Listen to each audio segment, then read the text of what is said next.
देखो, आप चाहे कितने भी बड़े विद्वान हो और अगर कोई भी एग्ज़ाम क्वालिफाई करना चाहते हो, जैसे SSC, CGL, CHSL, MTS, NDA, CDS, TGT, PGT, PET, TET या जो भी इस तरह के एग्ज़ाम्स आप क्वालिफाई करना चाहते हो, इंग्लिश पूछा जाता है, तो आप कितने भी बड़े विद्वान बन जाओ, लेकिन जब तक आपका वर्ड पावर तैयार नहीं है तब तक आप एकदम जीरो हो। चाहे कितना भी ग्रामर पढ़ लो, कुछ भी पढ़ लो, कितना पढ़ सकते हो ग्रामर, कितने क्वेश्चन पूछे जाएंगे, लेकिन जब तक वर्ड पावर नहीं आएगा ना, आप कंपटीशन नहीं निकाल सकते हो, ये मेरा दावा है। तो उसी सिलसिले में आज मैं शुरू करने जा रहा हूँ शरारत।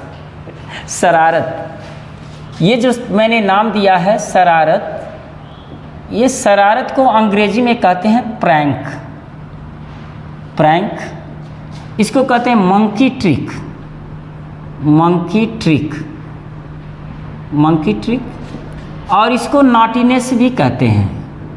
Naughtiness, naughtiness. और ये जो सीरीज चलेगा ना, शरारत का पार्ट 1 है, ये पार्ट 1 है, शरारत का पार्ट 1। इसमें हम लोग 12 मीनिंग लेंगे। और मीनिंग कौन सा लेंगे? इडियम्स लेंगे, इडियम्स। और कौन सा इडियम्स?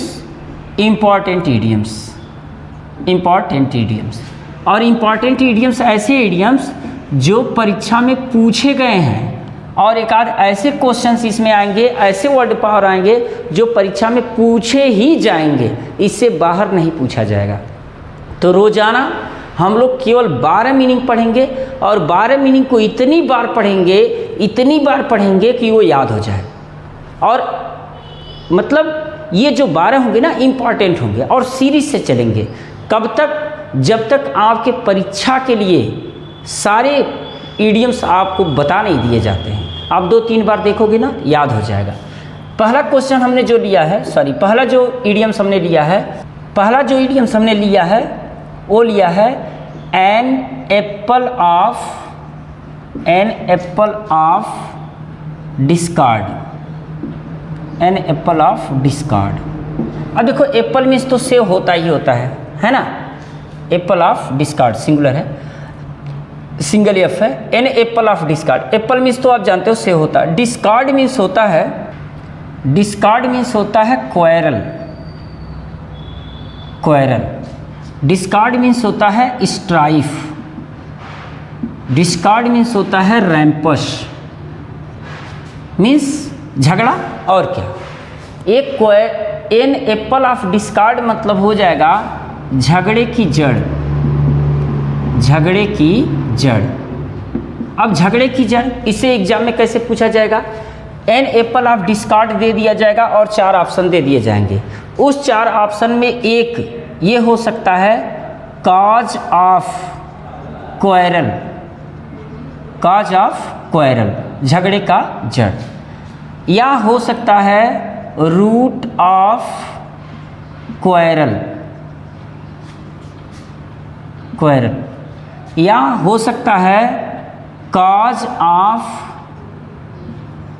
Dispute, dispute. या हो सकता है मैटर ऑफ कॉन्टेंशन, कॉन्टेंशन।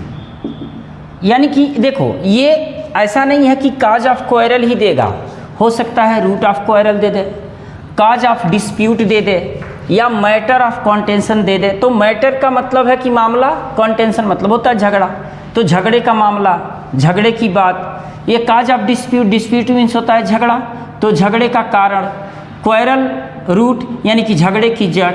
तो सारा जो झगड़े की जड़ है ना, जो एप्पल का मोबाइल है ना, वही है।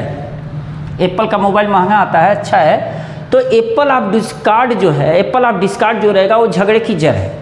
अब इसका एग्जाम्पल अगर दिया है किसी क्वेश्चन में, तो ऐसे भी दे सकता है कि Kashmir, Kashmir is not Kashmir is not an apple of discard, discard between India and Pakistan, India and Pakistan now. अब कश्मीर भारत और पाकिस्तान के बीच एन एप्पल ऑफ डिस्कार्ड नहीं रहा, यानी कि झगड़े का जड़ नहीं रहा। क्यों? क्योंकि भारत ने 370 हटाई दिया है। अब पूरी तरह से कश्मीर में सब लोग आ जा रहे हैं, कोई दिक्कत नहीं है, पत्थरबाजी भी नहीं हो रही है। तो ये जो है Kashmir is not an apple of discord. An apple of discord मतलब झगड़े का जड़ नहीं रहा, यानी कि नहीं है किसके बीच? भारत और पाकिस्तान के बीच।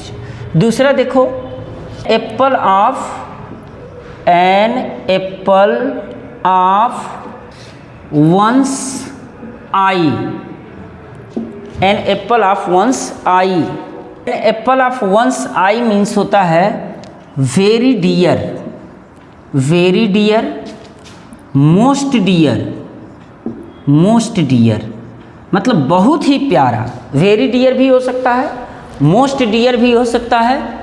वेरी लवली, वेरी लवली और वेरी स्वीट भी हो सकता है, वेरी स्वीट। तो कहने का मतलब वेरी डियर यानी कि बहुत प्यारा, मोस्ट डियर अधिक प्यारा, वेरी लवली बहुत प्यारा, वेरी स्वीट बहुत ही मधुर, बहुत प्यारा। An apple of one's eye यानी कि किसी आँखों का एक सेव।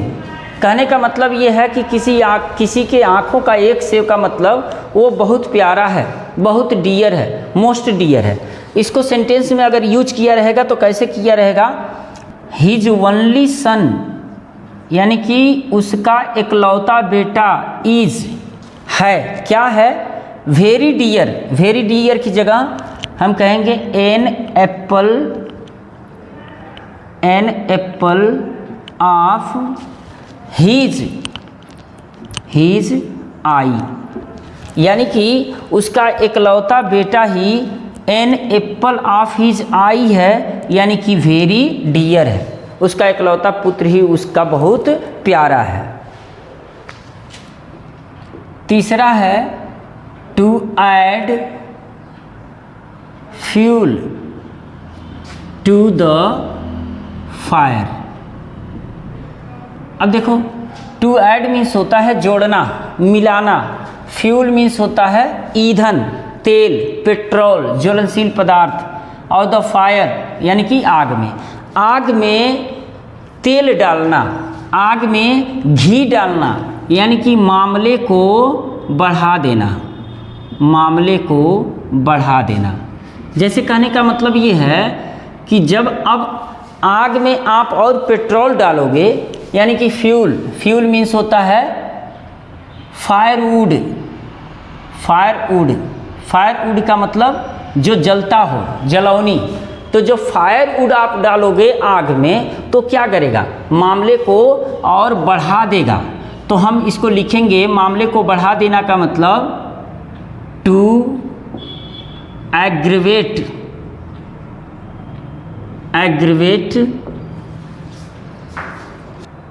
सम या any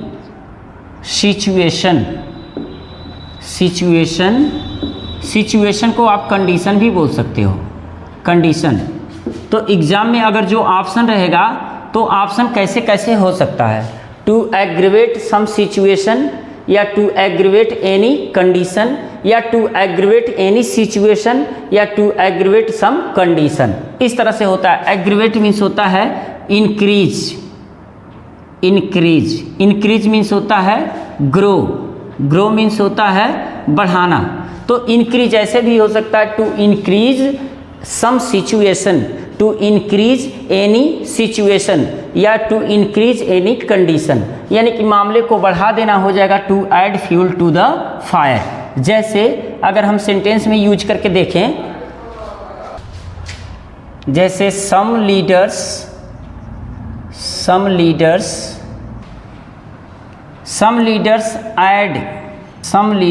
add fuel to the fire. देखो, इसका मतलब हो गया कि कुछ नेता ऐड यानी कि जोड़ते हैं, यानी कि मामले को बढ़ाते हैं, क्या करने के लिए? To bake, to bake, to bake, to bake break, to bake bread, to bake bread of their politics, of their politics, politics. अब देखो सम लीडर्स यानी कि कुछ नेता add fuel to the fire यानी कि मामले को बढ़ाते हैं, क्या करने के लिए? टू बेक ब्रेड यानी कि रोटी सेकने के लिए, किसका? ऑफ देयर पॉलिटिक्स, अपने राजनीति का रोटी सेकने के लिए कुछ नेता मामले को क्या करते हैं? ऐड फ्यूल टू फायर कर देते हैं, यानी कि जलती हुई आग में थोड़ा सा घी डाल देते हैं, उस मामले को बढ़ा देते हैं ताकि उनकी राजनीति की रोटी सेका जाए। Next, A bed of roses, A bed of roses, A bed of roses.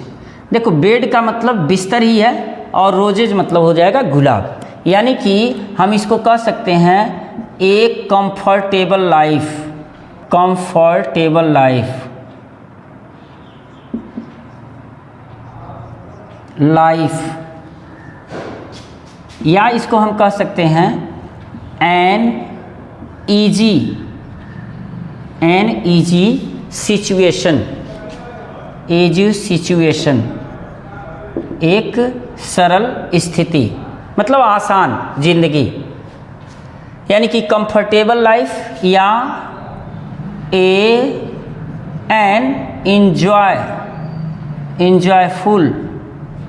enjoyful life, enjoyful life,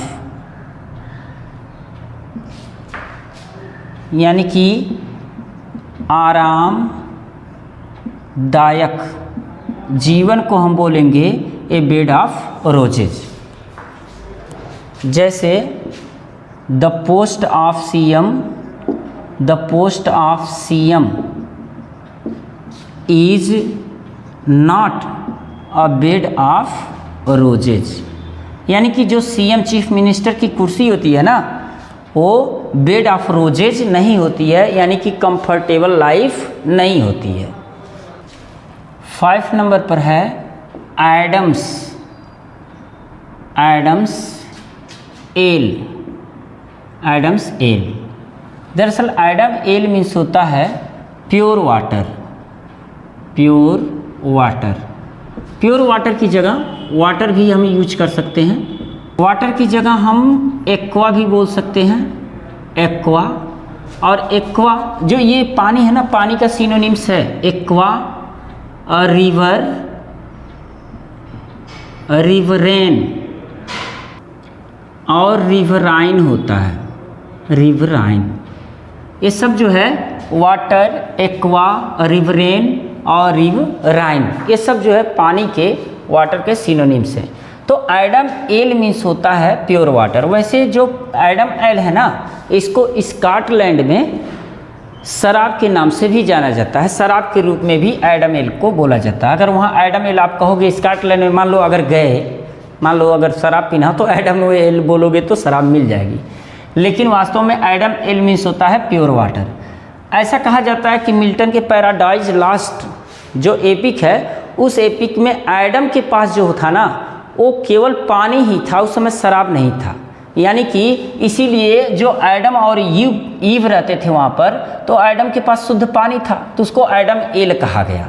यानी कि एल मीन्स होता है शुद्ध पानी, pure water, pure aqua, pure riverine और प्योर रिवराइन, आप दोनों बोल सकते हो, जो भी आ जाए आपको ऐसे लिख देना है।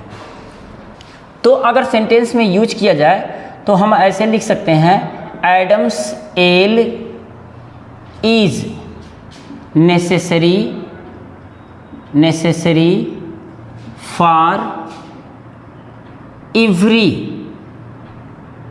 For every living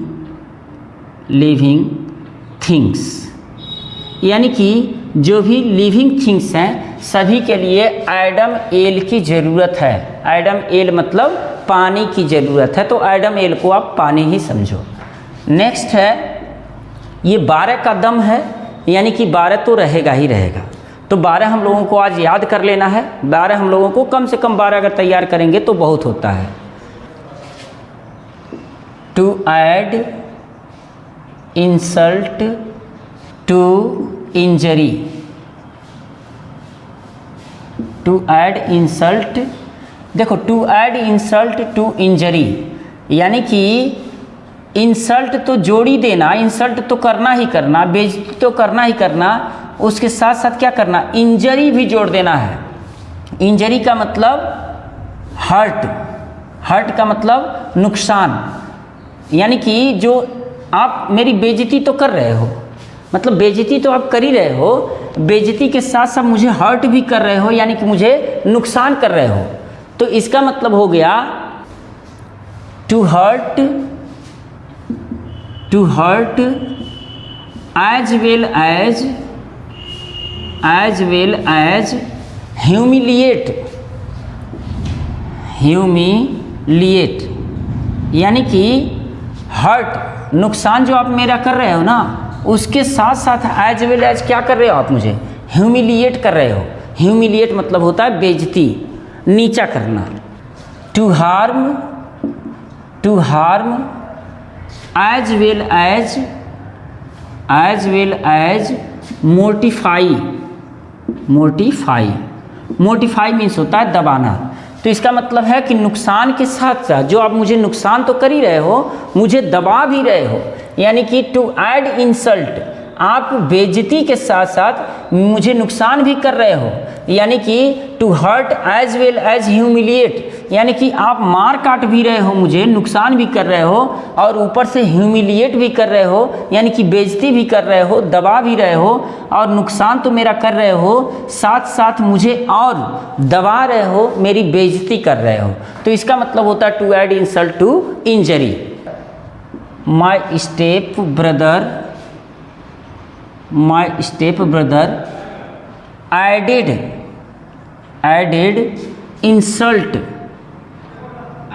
insult to injury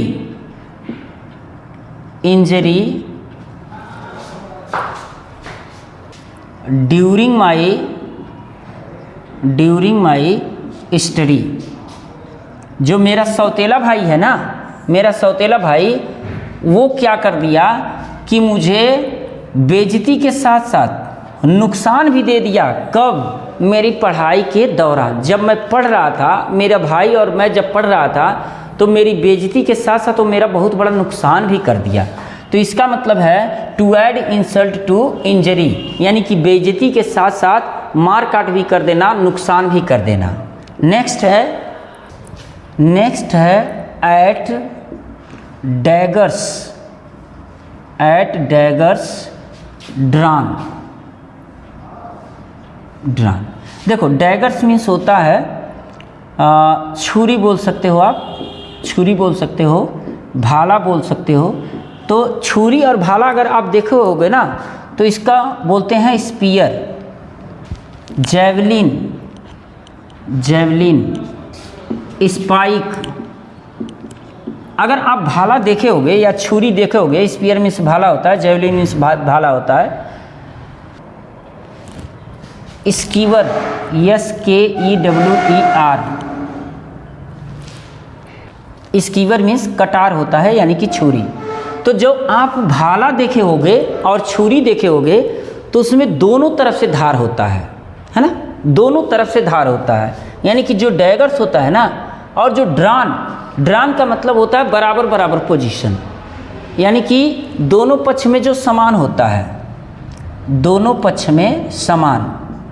तो इसका मतलब क्या है? दोनों पक्ष में समान का मतलब कि जो डैगर्स होता है ना, वो छुरी होता है, और ड्रान मतलब होता है समान होता है, दोनों पक्ष में, दोनों तरफ, चाहे आप इधर से काटो चाहे इधर से काटो।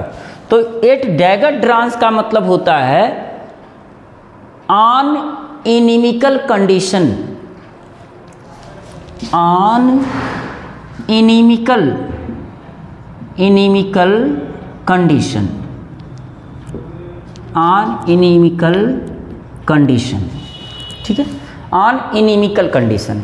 On inimical condition, on inimical condition का मतलब होता है पूर्व शर्त, पूर्व शर्त, यानी कि let condition, let condition. Let condition का मतलब एक्स कंडीशन या बिफोर कंडीशन, जो बिफोर कंडीशन होगा उसी को कहेंगे। यानी कि इनिमिकल कंडीशन में क्या होता है कि जो पहले वाली बात होती है, यानी कि जो धार पहले थी ना वही धार पहले बाद में है, तो इसका मतलब इनिमिकल कंडीशन हो गया। इनिमिकल मीन्स होता है विरोधी, विरोधी का मतलब होता है एंटागोनिस्ट, एंटागोनिस्ट, एंटागोनिस्ट मीन्स भी होता है विरोधी। तो कहने का मतलब है एट डैगर्स ड्रॉन का मतलब हो गया ऑन इनिमिकल कंडीशन, यानी कि पूर्व शर्त। पूर्व शर्त का मतलब हो गया कि जिस पर आप बने रहें, जिस पर आप रुके रहें। इनिमिकल कंडीशन और इनिमिकल टर्म्स, एज एग्जाम्पल हम कह सकते हैं Russia, Russia and Ukraine, Ukraine are at daggers drawn, at daggers drawn, daggers drawn nowadays. यानी कि हम कह सकते हैं कि रसिया और यूक्रेन इस समय डैगर्स ड्रॉन पर हैं, यानी कि पूर्व शर्त पर इस समय चल रहे हैं। नेक्स्ट है against the rainy day, against, against the rainy day, rainy day. अब देखो ये अर्थ एकदम साफ हो जा रहा है, अगेंस्ट द रेनी डे।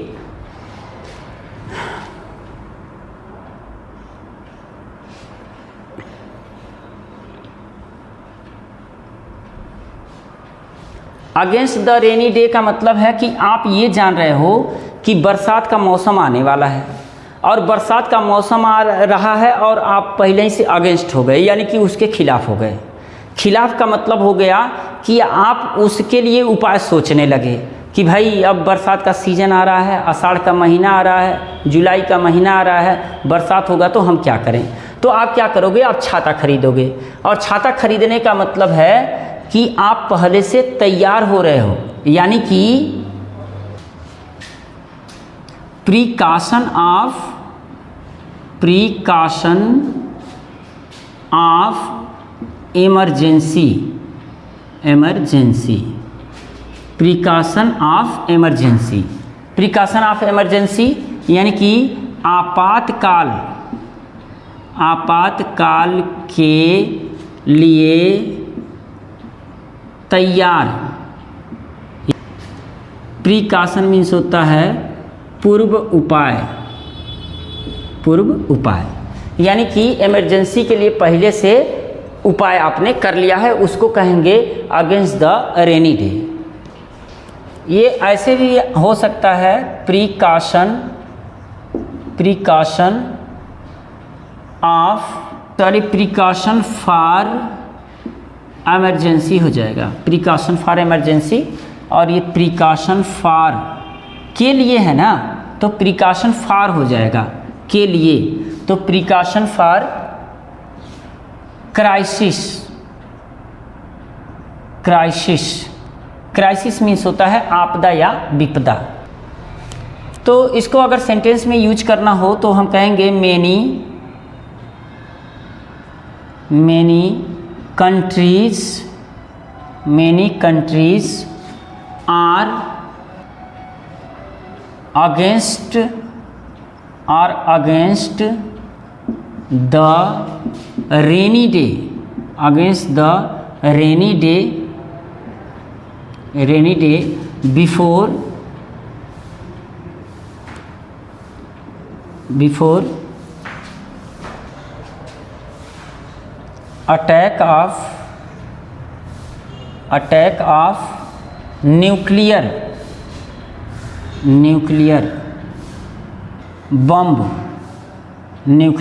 बम। आप ऐसे भी कह सकते हो many countries are against the rainy day by increasing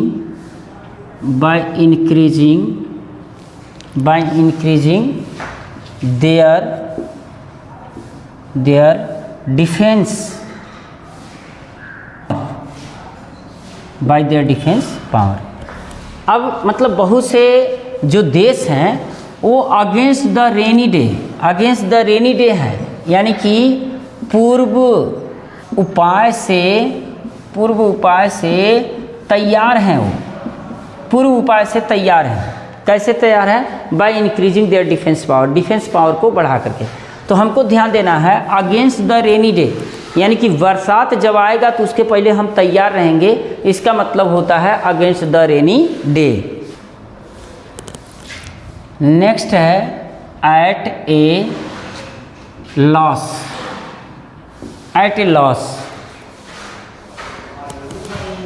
इसका मीन्स हो जाएगा to be confused, to be nervous,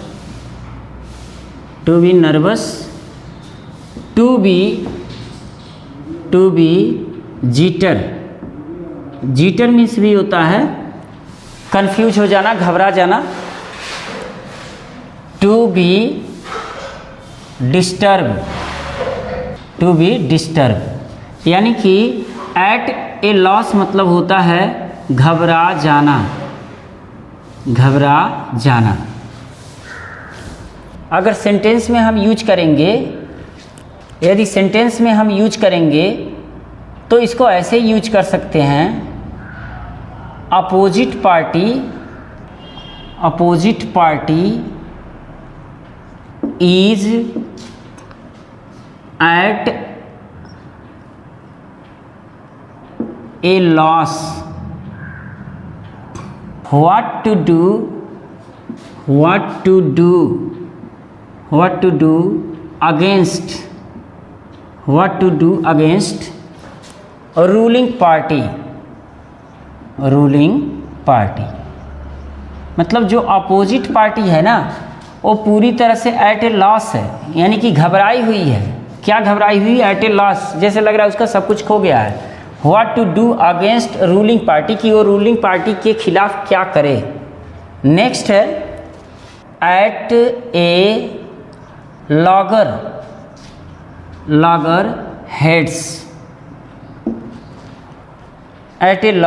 heads, इसका मतलब है ए टाइम ऑफ इनमिटी, यानी कि अच्छा यहाँ देखो लॉगर मीन्स होता है लकड़हारा, ठीक है। हेड मीन्स हेड ही होता है सर। तो कहने का मतलब ये है कि जब लकड़हारे के सर पर आप मारोगे तो उसके पास तो पहले से एक्स होता है, कुल्हाड़ी होता है और भी हथियार होते हैं, जैसे सिकल्स होता है, हंसिया होता है। तो एक्स का मतलब होता है एक्स मीन्स होता है कुल्हाड़ी और सिकल्स मीन्स हंसिया होता है। तो उसके पास सिकल्स और एक्स पहले से ही होता है, तो आपको क्या करेगा? छोड़ेगा। इसका मतलब है ये टाइम ऑफ एनिमिटी मतलब शत्रुता का समय। ये टाइम ऑफ एनिमिटी इसको ऐसे भी दे सकता है टर्म ऑफ एनिमिटी, या ऐसे भी दे सकता है period of hostility.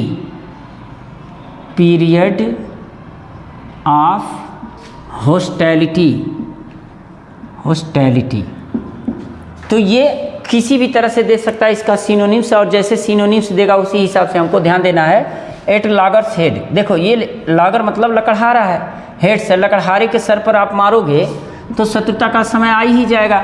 Time of एनिमिटी या ए टर्म ऑफ एनिमिटी या ए पीरियड ऑफ हॉस्टिलिटी हो जाएगा, यानी कि शत्रुता का समय, शत्रुता का अवधि। अगर एग्जाम्पल हम देखें तो यूक्रेन इज, आप यूक्रेन का दे सकते हो, Ukraine is at a logger heads with its people, यानी कि यूक्रेन जो है अपने ही लोगों से उसने दुश्मनी ले रखा है, यानी कि दुश्मनी है। नेक्स्ट है एट एन आर्म्स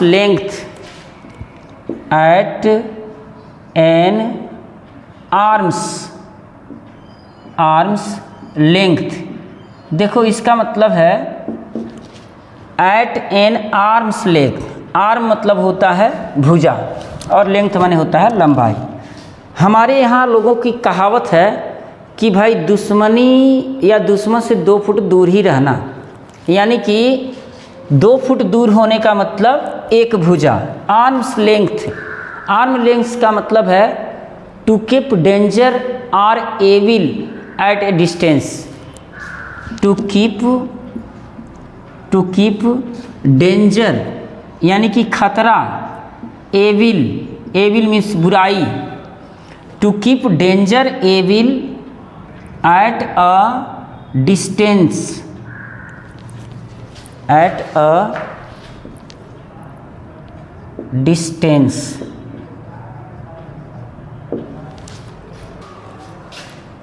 या ऐसे भी लिख सकते हो टू कीप हैजार्ड मीन्स होता है खतरा, विपत्ति या दुख।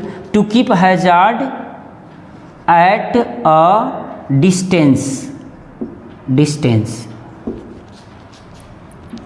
ठीक है, यानी कि खतरे को या बुराई को दूर रखना। एट एन आर्म्स लेंथ, यानी कि इतना 1 फुट की दूरी, 1 हाथ की दूरी हो ना, तो 1 हाथ की दूरी से आप दूर ही रहिए, जो खतरा है ना उस खतरे से दूर रहिए। टू कीप डेंजर यानी कि एविल एट ए डिस्टेंस का मतलब है कि खतरे से या बुराई से थोड़ा सा दूर रहना सीखिए। इसका सेंटेंस अगर देखा जाए तो वी शुड कीप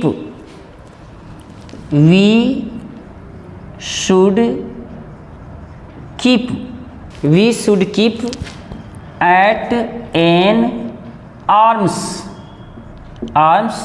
लेंथ। इसका मतलब हो गया कि we should keep at an arm's length, यानी कि हमें खतरे से दूर रहना चाहिए। नेक्स्ट और लास्ट है एट वंस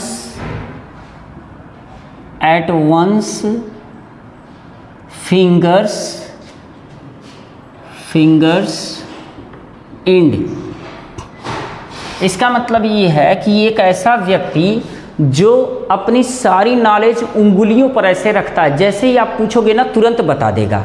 तो इसका मतलब हो गया टू हैव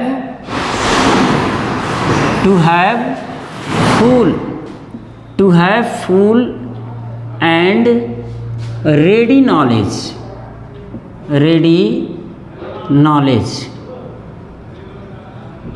ठीक है। To have full and ready knowledge, यानी कि एट वंस फिंगर एंड का मतलब होता है पूरी तरह से जानकार होना, पूरी तरह से जानकार होना। भाई जिसके उंगलियों पर ही सब कुछ है, ऐसे ऐसे करके बता देता है, इसका मतलब है to have full and ready knowledge. A specialist, इसका अगर सेंटेंस यूज करें तो a specialist should be knowledge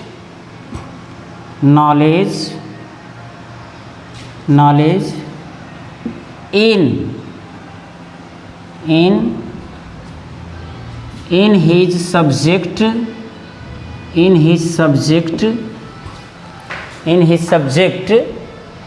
at one's